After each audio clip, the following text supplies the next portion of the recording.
Bueno, pánico, también una palabra latina, que viene del panicus,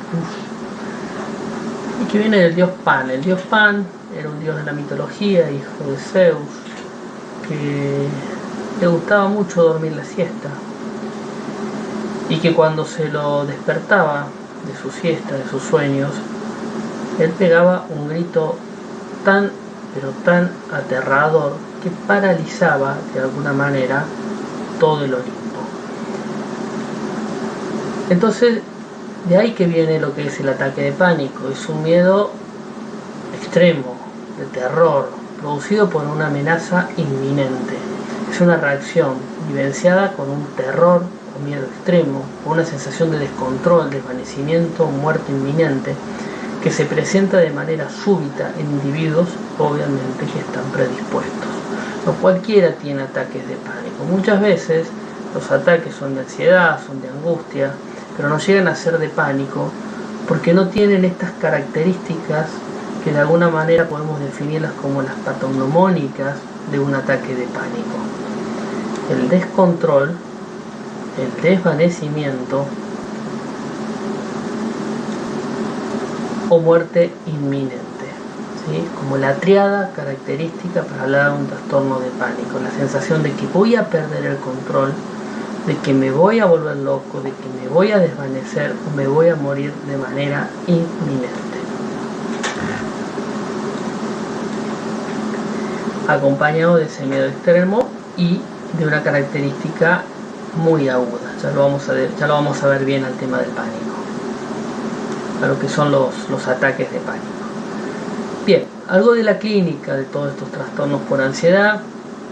Ya vamos a ver cuáles son los primarios, cuáles son los secundarios, que son aspectos muy importantes a tener en cuenta. Pero dentro de los síntomas de la clínica de todos los trastornos por ansiedad vamos a encontrar en principio síntomas físicos, que son neurovegetativos, síntomas cognitivos y síntomas conductuales. Como les decía, de los neurovegetativos, la falta de aire, la taquicardia, las palpitaciones, los mareos, las parestesias, las fluctuaciones en la tensión arterial, contracturas musculares, sudoración de las manos, la sensación de inyección imperiosa, cefaleas, náuseas, dolor en el pecho, sensación de desmayos, mareos, son todos los signos que podemos encontrar que tienen que ver con una hiperactividad simpática. Entonces, en todos estos trastornos por ansiedad, primero y secundario, todos estos síntomas los vamos a encontrar, en mayor o menor medida, pero los vamos a encontrar. En los trastornos por ansiedad fundamentalmente primarios, no por eso que en los secundarios no, vamos a encontrar también los síntomas cognitivos, dificultad para concentrarse, despersonalización, desrealización, temor a perder el control, temor a morir o enloquecer, desasosiego o inseguridad. O sea, todas esferas cognitivas, ¿sí? Que de alguna manera van afectando en la calidad de vida del sujeto. Es muy común estos dos síntomas, que si ustedes de alguna manera lo han estudiado, seguro que lo han estudiado en la psicopatología de la conciencia dentro de las funciones psíquicas, que es la despersonalización y la desrealización. Despersonalización, esta sensación de sentirme ajeno a mí mismo, y desrealización, esta sensación de que el mundo me es ajeno. No hay que confundirlos con alucinaciones ni con delirios, ¿sí? Porque no hay certeza de que eso me esté aconteciendo, de suyo hay duda, siento, y hay una sensación de que eso me puede estar pasando y un reconocimiento de que no es normal de que eso me pase, ¿sí? Son alteraciones no del pensamiento como en el delirio, no del ascenso-percepción como en las alucinaciones, sino de la esfera de conciencia, porque la conciencia de alguna manera se nos va estrechando. Bien, avanzamos un poquito más. Y el otro grupo de signos y síntomas, dijimos los físicos, los cognitivos y los signos o los síntomas conductuales, donde la vereda acá es la evitación, o sea, ese condicionamiento que tiene la conducta, que es secundaria a una evaluación negativa ante el afrontamiento en determinadas situaciones y o lugares. O sea, frente a esto que me da miedo, frente a esto que me da inseguridad, frente a esto que no sé cómo afrontarlo, decido escapar. Digamos que la reacción frente a lo desconocido, frente a lo disruptivo, frente al miedo, suelen ser tres: la evitación, la parálisis y luego el ataque. Entre esas tres nos vamos manejando, entre esas tres nos vamos defendiendo y nos vamos haciendo el lugar en la vida. Cuando siempre elegimos la evitación, ¿sí?, o la parálisis, es de alguna manera donde vamos a estar hablando de que estamos por armarnos de alguna manera algún tipo de trastorno por ansiedad. Bien. Doctor, ¿le puede decir al ansioso que atiende después de mí que espera afuera? Un clásico en esto de la ansiedad, ¿sí? No podemos esperar.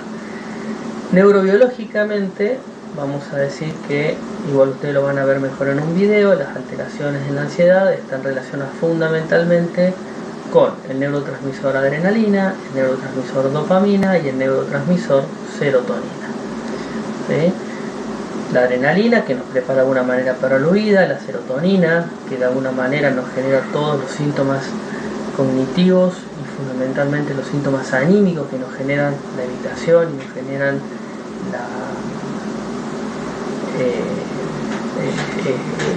esta incapacidad para poder concentrarnos, y la dopamina fundamentalmente relacionada con todas las condiciones negativas que tiene el devenir de un trastorno por ansiedad. Podemos hablar también de lo que es el espectro ansioso, ¿sí? Recién les decía ansiedad primaria, ansiedad secundaria como trastornos. Entonces, dentro de este espectro podemos decir que lo que vamos a encontrar dentro de lo que son los síntomas es la base de esta pirámide, que es la ansiedad como síntoma de muchas enfermedades: una insuficiencia cardíaca, un edema agudo de pulmón, una coagulación intermitente, un diagnóstico de una patología crónica, algún tipo de tumor, alguna alteración endocrinológica, nos puede llevar de alguna manera a sentir ansiedad. Pero es ansiedad síntoma, no es un trastorno por ansiedad. Pero también muchas patologías psiquiátricas cursan con ansiedad, ¿sí? La esquizofrenia cursa con ansiedad, la depresión, como veíamos, especialmente la depresión atípica, cursa con ansiedad. Los trastornos obsesivos compulsivos cursan con ansiedad, y así, casi todas las patologías psiquiátricas, abstinencia a sustancias, cursan con ansiedad. Entonces, estas dos son lo que de alguna manera nosotros vamos a conocer como ansiedad secundaria, ¿sí?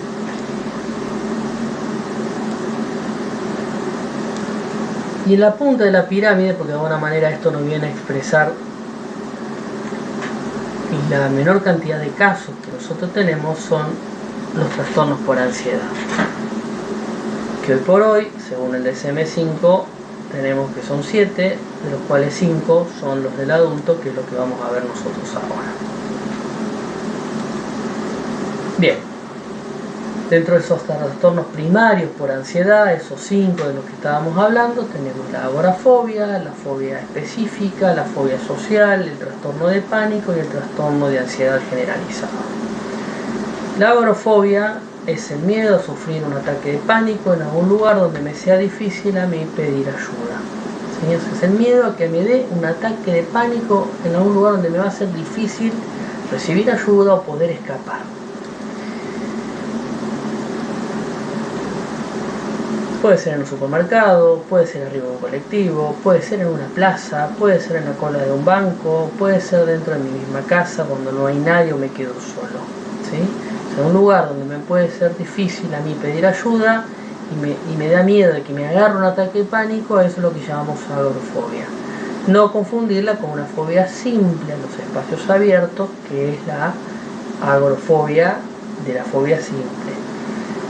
El trastorno por agorafobia o crisis de angustia es el miedo a tener un ataque de pánico en algún lugar donde me sea difícil pedir ayuda o poder escapar. Dentro de la clínica, fundamentalmente los síntomas neurocognitivos es lo que ya hemos hablado. Es frecuente en adolescentes, es más frecuente en mujeres, es menos frecuente en mayores de 65 años. La fobia específica es el temor acusado, el temor intenso, el temor irracional, persistente, a una situación, a un objeto específico, que me desencadena una respuesta de ansiedad de medida. O sea, si yo le tengo miedo a una araña, aracnofobia, ¿sí? Si yo le tengo miedo a los animales, zoofobia, si yo le tengo miedo a los espacios cerrados, claustrofobia, si yo le tengo miedo a los espacios abiertos, agarofobia. Por eso le digo, no confundir, porque yo le puedo tener miedo a los espacios abiertos, un temor acusado, intenso, irracional, persistente, que me lleva a mí a evitar esos espacios, pero no me da miedo a tener un ataque de pánico. Si me da miedo tener un ataque de pánico, me da miedo en ese lugar como en otros, ahí estamos hablando de un trastorno por agrofobia. Entonces, como les decía, podemos tenerle miedo a las jeringas, podemos tener miedo al odontólogo, podemos tenerle miedo a las inyecciones, podemos tener miedo a las cirugías, a los ascensores, a los espacios cerrados, miedo a volar, miedo a conducir, miedo a las alturas, miedo al agua, miedo a las tormentas, miedo a las arañas, miedo a los ratones, miedo a las serpientes, bueno, miedo a las mascotas. ¿Quién le puede tener miedo a este perrito? Pero bueno, mi abuela, que en paz descanse, vivió hasta los 96 años y murió con miedo a los animales. No había poder de Dios de que venga a casa y esté con un caniche. Había que sacarlo el perro, había que sacarlo porque mi abuela si no, no venía. Y bueno, así fue. No puede convivir con una fobia simple toda su vida. Bien, trastornos cognitivos, conductuales y neuroquímicos de alguna manera nos hablan de las causas y de los síntomas de estas fobias simples. Es altamente prevalente, entre el 4,7 al 11,3% de la población general tiene o ha tenido algún tipo de fobia simple, mucho más frecuente en las mujeres que en los varones. Por lo general las mujeres tienen más miedo a los animales y los varones le tenemos más miedo a las alturas. Hay miedos que son normales a lo largo de la vida, pero entre que aparece algún tipo de miedo y se desarrolla una fobia suelen haber más o menos unos 9 años, ¿sí? De retraso para que aparezca la enfermedad.